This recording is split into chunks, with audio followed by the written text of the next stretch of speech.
ಅಖಿಲ Karnataka ambulance road safety ಸಂಘದಿಂದ ಸ್ವತಂತ್ರ ದಿನಾಚರಣೆ ಅಂಗವಾಗಿ ತ್ರಿವರ್ಣ ಧ್ವಜ ಸಮೇತ ಪಥಸಂಚಲನ. ವೀಕ್ಷಕರೇ ನಮಸ್ಕಾರ, ಸಿಟಿ ನ್ಯೂಸ್ ಕನ್ನಡ ಚಾನಲ್ಗೆ ಸ್ವಾಗತ. ನಾನು ನಿಮ್ಮ ಸಂತೋಷ್ ನಾಗಮ್ನವರು.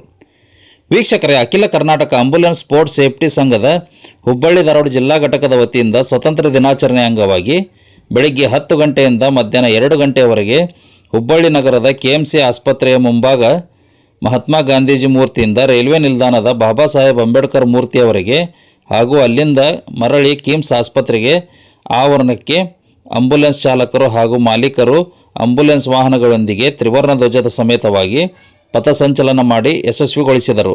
ಈ ಸಂದರ್ಭದಲ್ಲಿ ಜಿಲ್ಲಾ ಅಧ್ಯಕ್ಷರಾದ ಅಬ್ದುಲ್ ಗಟ್ಬೇಗಾರ್, ಕಾರ್ಯದರ್ಶಿ ಶಾಂತಗೌಡ ಪಾಟೀಲ್ ಹಾಗೂ ಮುಂತಾದವರು ಉಪಸ್ಥಿತರಿದ್ದರು.